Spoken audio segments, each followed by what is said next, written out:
I first would like to thank you, ILSI, for inviting me to participate and sharing this interesting session on the state of the science and the biological importance of physical activity in disease reduction and health maintenance. I have no conflict of interest to report in relation to this topic. As you can see here, out of a world population of 7 billion people, about 2 billion people suffer from micronutrients malnutrition, and nearly 200 million people continue suffering from calorie deficiency. And out of 5 billion adults, nearly 2 billion are overweight or obese, and out of 12 million have type 2 diabetes.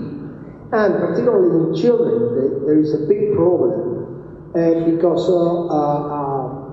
more than 150 million people under 5 are short for their age. They are stunted, and we continue having wasting. But more than this, even more than this, about 150 million children under 5 are really obese or overweight, and this is a real challenge for the global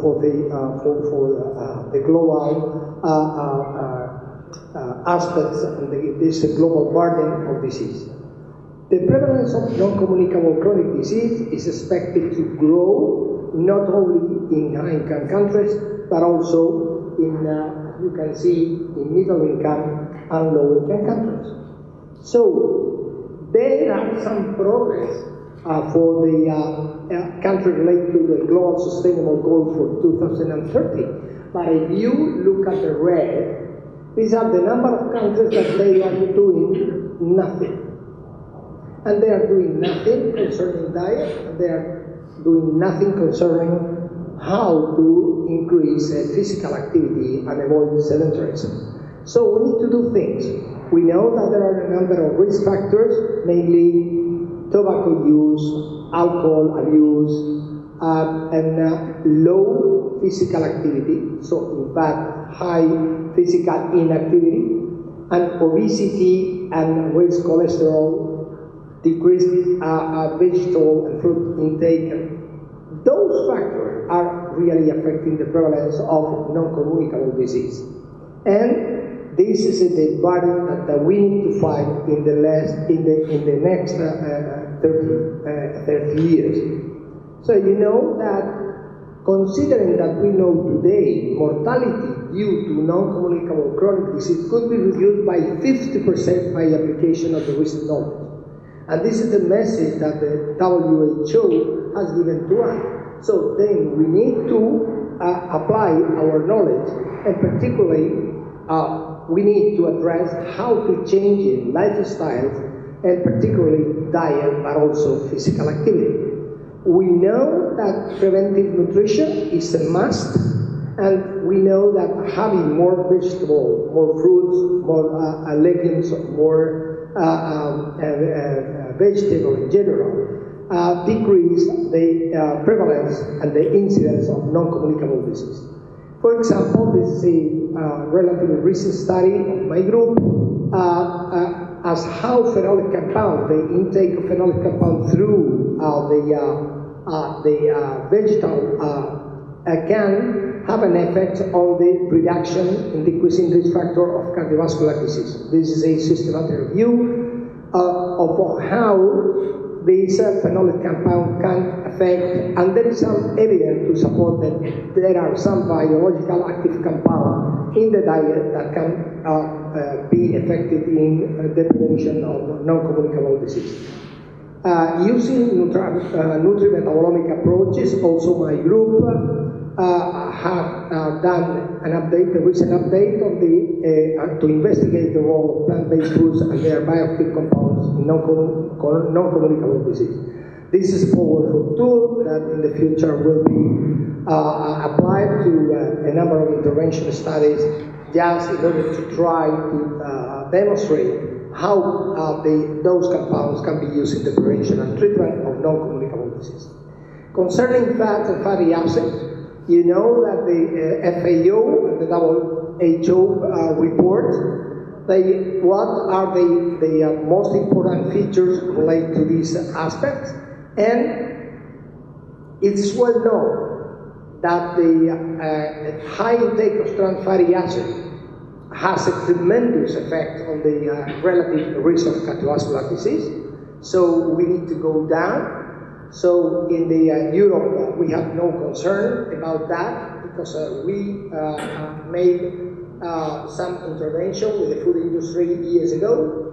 The United States also, I remember 3 or 4 years ago, also gave recommendations.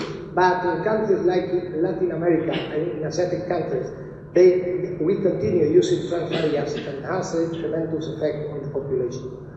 We know that the lowering saturated fat at least at reasonable levels, lower than 10% of the total energy, resulting in decreasing cholesterol and so on. The appropriate intake of long-chain polyunsaturated fatty acid, both N6 and N3, but particularly N3, would have an important effect on health, and also appropriate intake of monounsaturated fatty acid, as in olive oil, can also have an effect. We wrote a supplement in the British Journal of Nutrition and of how omega-3 fatty acids can be effective in the prevention of chronic disease, particularly on the reduction of coronary events. You can say this is a meta-analysis. And the use of omega-3, long-chain PUFA, for ameliorating cardiovascular disease risk factors can be recommended, although the administration of these fatty acids do not seem to show any benefit for the management of cardiovascular disease-associated complications. But also, it's not only diet, it's not only nutrition. Healthy lifestyle is considering also physical activity. And physical inactivity is a major problem, and this is a very well-known study that was published in the Lancet by Dr. Lee, and on the effect of physical inactivity on major non-communicable disease. If inactivity were not eliminated but decreased instead by 10 or 25%, more than 500,000 and more than 1.3 million deaths respectively could be saved every year. This is the conclusion. And also, in 2016, in a conservative estimation, physical inactivity cost the healthcare system about 54 billion worldwide. So this is a tremendous impact on health costs. But what is more important for health, increasing physical activity or decreasing sedentarism? So you can see here the study by Ufo Eklund about how physical activity attenuate or even eliminate the detrimental association of sitting time with mortality. And so you can see that physical inactivity and sedentarism has a tremendous impact in health. And doing something with physical activity is better by far than doing nothing. Also, related to the cardiorespiratory fitness as a quantitative predictor of all cause of mortality and cardiovascular event in healthy men and women, this is a meta-analysis. So you can see that the physical activity is related to decreasing all-cause mortality and coronary heart disease and cardiovascular events. And what about lean, low fit versus obese, but fit? So you can see here that obese but fit is important to maintain the inadequate metabolism. Even for an obese, if it is fit, is better by far. So you know that today we have obese, metabolically healthy, but we also have metabolically unhealthy obese. And appropriate physical activity can be an important aspect to consider. Muscular strength in male adolescent, premature death. This is a study done in Granada, in Spain, by my colleague Francisco Ortega, that have been working also with the Swedish team of Finn Rasmussen, and he has a report that in this study there is an association between strength, BMI, blood pressure, and mortality by all causes. So, as much as you have a higher strength, you have a low BMI, and there is a decrease in mortality. And there is another important aspect, mental health. There is an association between strength and current and future risks of psychiatric disorder. So, mens sana in corpore sano is a proverb that is really applicable to this aspect. And Dr. Ortega found an association between strength, BMI, blood pressure, and mortality by suicide, and this particularly in some northern European countries. So physical activity is affecting also our behavior. Be smart, exercise your heart, exercise efforts on brain and cognition. This is a study with more than 1,000 citations in July 2017 by Hillman, Erickson, and Kramer.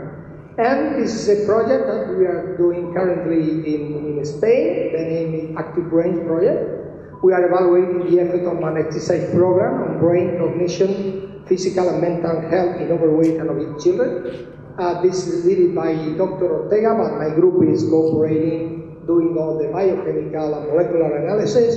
And so we are in the intervention study. We have 5 sessions per week during approximately 5 months on average, based on physical activity recommendation, high intensity, and we are monitoring in all sessions, and we are evaluating brain, physical health, and mental health, changes in brain MRI, neuroelectric measurements, cognitive performance, academic achievement. This is some of the things that we are doing, and the preliminary results tell us that cardiorespiratory fitness increase some brain area volumes like premotor cortex, supplementary motor cortex, superior parietal cortex, hippocampus, nucleus caudatus, etc. So this is some of the image we are obtained with the MRI system, and there is an association of fitness with a higher cognition capacity, and association with higher academic achievement. So physical activity, again, is an important thing.